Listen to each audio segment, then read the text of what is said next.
అందరికీ నమస్కారం. ఈ రోజు సత్యసాయి బాబా శత జయంతి ఉత్సవాల సందర్భంగా విద్యాశాఖ మంత్రి వర్యులు నారా లోకేష్ గారు వచ్చారు. అలాగే ప్రవచనాలు వల్లించేటువంటి చాగంటి కోటేశ్వరరావు గారు కూడా వచ్చారు. ముందుగా చాగంటి కోటేశ్వరరావు గారి కంటే మన చిన్నబాబు గారు ప్రవచనాలు వల్లిస్తానని ఎంతో ఉత్సాహపెడుతున్నారు. ముందుగా మన చిన్నబాబు గారి ప్రవచనాలు విన్నాక ఆ తర్వాత చాగంటి కోటేశ్వరరావు గారు బాబు గారిని పొగడ్తలతో ముంచడానికి ఎంతో ఉత్సాహపెడుతున్నారు. ఆ కార్యక్రమం కూడా చూద్దాము. చిన్నబాబు గారు మొదలు పెట్టండి మీ యొక్క సొల్లు. Heartfelt namaskaram and congratulations on the historical centenary celebrations of Bhagwan Shri Satya Sai Baba. Prashanti నిలయం, ప్రశాంతతకు ఆలయం. ఇక్కడ వచ్చినప్పుడు బంగారు అని బాబా గారు నేను పిలిచినట్టు అనిపిస్తుంది. చిన్నబాబు గారు నాకు కూడా బాబా పిలిచినట్టు కాదు కానీ ఎవరు ఆడవాళ్ళు మిమ్మల్ని పిలుస్తున్నారు చిన్నబాబు గారు. బంగారం ఎక్కడ, బంగారం ఎక్కడ అంటున్నారు చిన్నబాబు. ఇక్కడ వచ్చినప్పుడు బంగారు అని బాబా గారు నేను పిలిచినట్టు అనిపిస్తుంది. బంగారం చాలా మంది అడుగుతున్నారు నీ బంగారం ఎవరని. ఏమన్నా సంబంధం చెప్పను, నువ్వు దూరమైన చెప్పనా లేక నువ్వు నా దగ్గర నుండి చెప్పనా? ఒకటి చెప్పనా, చెట్టుకి నీరు పోస్తేనే పువ్వు ఎరుబూస్తుంది.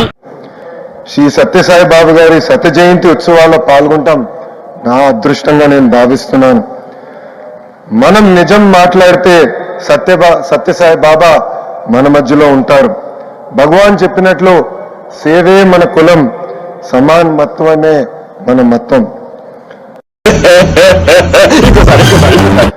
భగవాన్ చెప్పినట్లు సేవే మన కులం, సమానత్వమే మన మతం.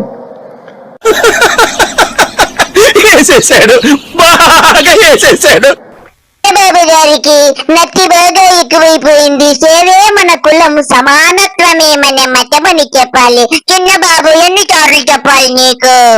సత్యసాయి చెప్పిన love all, serve all, help ever, hurt never మనందరం ఆదరంగా తీసుకోవాలి. సత్యసాయి చెప్పిన love all, serve all, help ever, hurt never మనందరం ఆదరంగా తీసుకోవాలి. చిన్నబాబు గారు మీకు నచ్చి తగ్గదు కానీ ఇకపోతే చాగంటి వారి ఇంటికి వెళ్లి చాగంటి వారితో ట్యూషన్ చెప్పించుకోండి. అప్పుడైనా మీకు తెలుగు వస్తుంది. ఆదంగా తీసుకోవటం కాదురా లోకేశ, ఆదర్శంగా తీసుకోవాలనాలి. నీతో చచ్చిపోతున్నాను నేను. ఇకపోతే చాగంటి కోటేశ్వరరావు గారు వచ్చారు. ఆయన ఏదో మహాత్ముల గురించి చెప్పాలని ఎంతో ఉత్సాహపెడుతున్నారు. ఆ మహాత్ములు ఎవరో మనకు తెలియడం లేదు. చెప్పండి, ఎవరా మహాత్ముడు చాగంటి కోటేశ్వరరావు గారు? మహాత్ముల జీవితాలు ఎవరిని మీరు చదవండి, అంతవరకు ఎందుకు. మన గౌరవ ముఖ్యమంత్రి నారా చంద్రబాబు నాయుడు గారు స్వయంగా ఒక వ్యాసం రాశారు. తల్లికి జేజే, తండ్రికి జేజే, గురువుకు జేజే అని ఒక పుస్తకం ఉంది. ఆ పుస్తకంలో బహుశా నాకు జ్ఞాపకం ఉంటే 3వ వ్యాసం. చాగంటి వారు అమ్మకు జేజే, నాన్నకు జేజే, మామకు వెన్నుపోటు పొడవాలని కూడా రాసుకొని ఉంటాడు. ఒక్కసారి చదవండి చాగంటి గారు. చాగంటి వారి ఈ మధ్య భగవద్గీత, రామాయణము అన్ని కూడా పక్కన పెట్టేసి బాబు గారి రచనలు చదువుకుంటూ ఎంతో చక్కగా ఉత్సాహముగా ఉన్నట్టుగా అనిపిస్తుంది. చక్కటి చెక్క భజన ఈ చాగంటి వారు కూడా నేర్చుకున్నారని నాకు అర్థమయ్యింది అనుకుంటాను. ఆ వ్యాసంలో ఆయన ఒక విషయం ప్రస్తావన చేశారు. వాళ్ళ అమ్మగారి పేరు అమ్మಣ್ಣమ్మ గారు. ఆవిడ చిన్నతనంలో చంద్రబాబు నాయుడు గారిని పిలిచి ఒక కథ చెప్పారట. ఒరే నాన్న, మనిషి కష్టపడాలి. ఎందుకు కష్టపడాలో తెలుసా? ఒకరింట్లో ఒక పంది, ఒక నక్క రెండు ఉండేవి. చాగంటి కోటేశ్వరరావు గారు మీరంటే నాకు ఎంతో ఇష్టము. మా బాబు గారంటే మరీ ఇష్టము. మా బాబు గారిని పందులతోటి, నక్కలతోటి పోలిస్తే నేను ఒప్పుకోను. మీరు ఏమనుకుంటున్నారు? మీరు ఎక్కువ మాట్లాడుతున్నారు. ఆ పంది చాలా కష్టపడి పనిచేసి మధ్యాహ్నం ఇంటికి భోజనానికి వచ్చేది. నక్క పని చేయడం మానేసి చెరుకు తోటల్లో తిరుగుతూ ఊళలు వేస్తూ వచ్చే ముందు బురదలో పొరులాడి వచ్చేది. చాగంటి వారు, మా బాబు గారు మీకు చక్కగా కేబినెట్ హోదా కల్పిస్తే మా బాబు గారిని పందులతోటి నక్కలతోటి పోలిస్తారు. అయినా పంది నక్క ఎవరు నాకు అర్థమైందిలే చాగంటి వారు. పంది ఒళ్ళు కడుక్కుని వచ్చేది. ఇంటికొచ్చి శుభ్రంగా ఉన్న పందిని చూసి ఇదేం పని చేయలేదనుకుని మంచినీళ్లు మాత్రమే పోసేవాడు యజమాని. నక్క ఒంటి నిండా బురదంటించుకోవడం చూసి ఇది బాగా కష్టపడింది అనుకుని బాగా దానికి తిండి పెట్టేవాడు. మోసం ఎన్నాళ్ళు దాగుతుంది. కోటేశ్వరరావు గారు వాళ్ళ అమ్మగారు ఆ కథ చెప్పారో లేదో గాని మీరు మాత్రము మాకు ఈ కథ చక్కగా చెప్పారు. ఆ నక్క మా బాబు గారేని తెలిసిపోయింది, ఆ పంది కూడా మా బాబు గారేని తెలిసిపోయింది. మీరు ఎన్ని చెప్పినా గాని మీరు నాకు నచ్చడం లేదు కోటేశ్వరరావు గారు. కొన్నాళ్ళకి ఎవరు కష్టపడుతున్నారో తెలిసిపోయింది. తెలిసిపోయిన తర్వాత నక్కని కొట్టి తరిమేసి పందికి తన పిల్లనిచ్చి పెళ్లి చేసి ఇల్లరికం అల్లుడిగా తెచ్చుకున్నాడు రా. ఇంటి పనివాడు ఇంటల్లుడయ్యాడు రా. కష్టపడిన వాడు వెనక్కి తిరిగి చూడడు జీవితంలో. కష్టపడడం నేర్చుకో అని మా అమ్మ నాకు చిన్నతనం నుండి చెప్పింది. కోటేశ్వరరావు గారు మీరు చెప్పింది నిజమే. మా బాబు గారు పందిలాగా ఎంతో కష్టపడి పైకి వచ్చారు కాబట్టి ఆ రామారావు గారు పిల్లనికి పెళ్లి చేశారని కూడా ఎంత చక్కగా చెప్పారు కోటేశ్వరరావు గారు. మిమ్మల్ని చూస్తుంటే నాకు ఒక ప్రక్కన ఆనందము ఆగడం లేదు. మీ యొక్క చతురతకు నాకు చాలా సంతోషముగా ఉన్నది. మా అమ్మ చెప్పిన కథ నా జీవితానికి దిశానిర్దేశం చేసింది. ఆనాటికి ఈనాటికి నాకే కాదు మా ఊరంతటికి అదే భగవద్గీత. నేను యథాతథంగా ఆయన వ్రాసిన వ్యాసంలో మాటలే చెప్తున్నాను. ఆ మాటలే నాకు స్ఫూర్తి. చాగంటి వారు అద్భుతముగా ఈ కథ చెప్పారు. వాళ్ళ అమ్మగారు కథ చెప్పారో లేదో నాకు తెలియదు. బాబు గారు ఆ కథ రాసుకున్నారు కూడా నాకు తెలియదు. గాని మా బాబు గారైతే పంది పాత్ర నక్క పాత్ర ద్విపాత్రాభినయము పోషించారని నాకు అర్థమవుతుంది. చాలా సంతోషము చాగంటి వారు. ఇప్పటికీ కష్టపడడం నాకు అంత సంతోషం. ఆ కష్టపడడం అన్నది నేను మా అమ్మగారి దగ్గర నేర్చుకున్నాను. ఆ కష్టపడే ఇవాళ ఈ స్థితికి వచ్చాను. నేను ముఖ్యమంత్రినైనా మా అమ్మగారు మాత్రం మా ఇంట్లో గట్టిగా 3 రోజులు ఉండడానికి ఇష్టపడేది కాదు. చాగంటి వారు మీరు చెప్పుతున్నది తప్పు. బాబు గారు పెళ్లికి కూడా భిక్షమ వెయ్యరు. అలాంటిది అమ్మగారిని ఎందుకు తీసుకొచ్చి ఇంట్లో పెట్టుకుంటారు? వారి అమ్మగారు వచ్చిన మరుసటి రోజే నారావారి పల్లికి ఎడ్ల బండిలో సాగనంపేవారిని నాకు తెలుసు, మీకు తెలుసు, ఈ లోకమంతా తెలుసు. మీరు అబద్ధాలు చెప్పకూడదు. మళ్ళీ వెళ్ళిపోయి ఆ నారావారి పల్లెలో తెల్లవారి 5 గంటలకి లేచి గొడ్డు గోద పొలం పనులు అవి చేసుకోవడం, ఆ కష్టపడ్డము ఆవిడికి ఎంత సంతోషము అని అమ్మగారి ప్రేరణతో తాను ఎంత వృద్ధిలోకి వచ్చారో వ్రాసుకున్నారు. కోటేశ్వరరావు గారు మిమ్మల్ని చూస్తుంటే ఆనందం ఆగడం లేదు. బాబు గారి ప్రవచనాలన్నీ కూడా ఎంత చక్కగా వినిపిస్తున్నారు.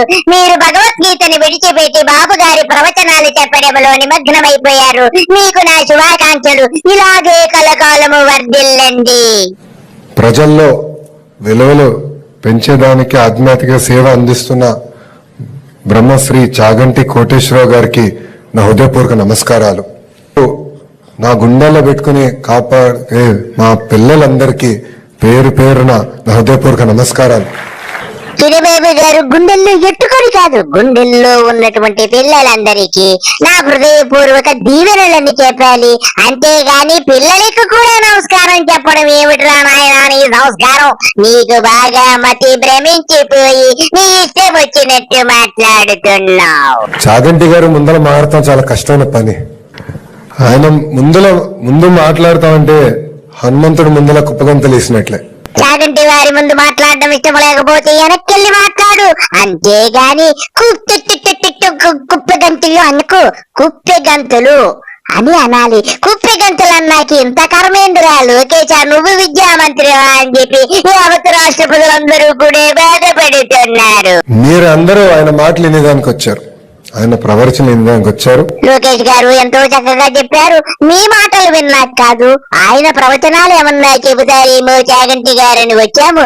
కానీ ఆయన కూడా నాన్నగారి కదే నీ బాబు చంద్రబాబుకి చెక్క భజన చేయడమే ఆయనకి సరిపోతుంది. కాబట్టి ఇంతకంటే దౌర్భాగ్యం ఈ రాష్ట్ర ప్రజలకు ఉండదని చెప్పి మీకు సవినయముగా విన్నవించుకుంటున్నాను.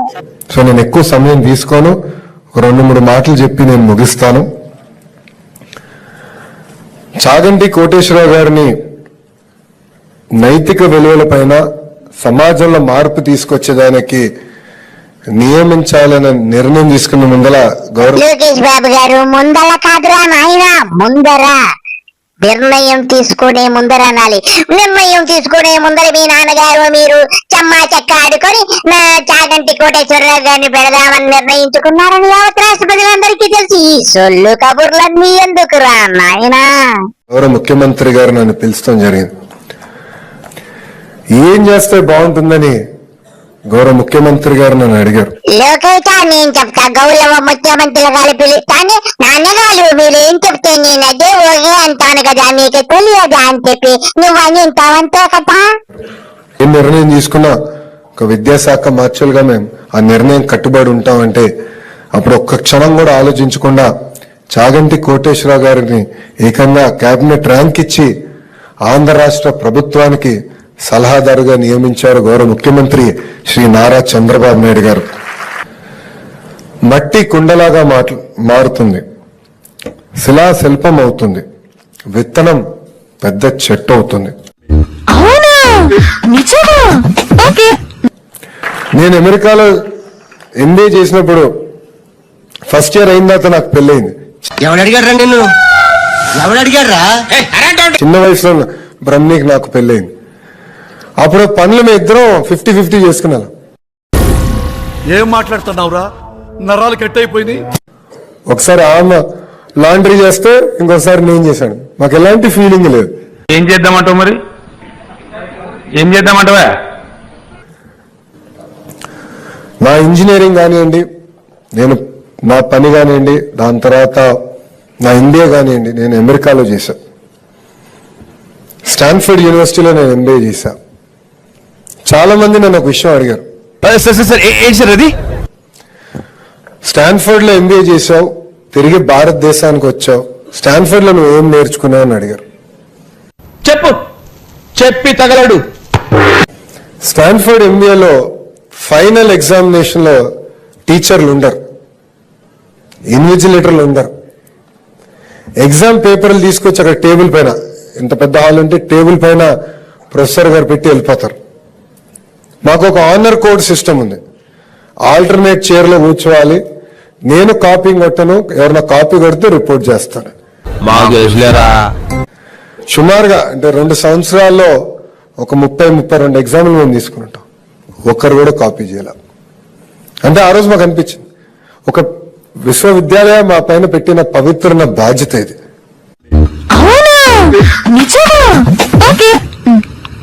చెప్పండి, ఎవరండి మీరు? ఒక విశ్వవిద్యాలయం మా పైన పెట్టిన పవిత్రమైన బాధ్యత ఇది.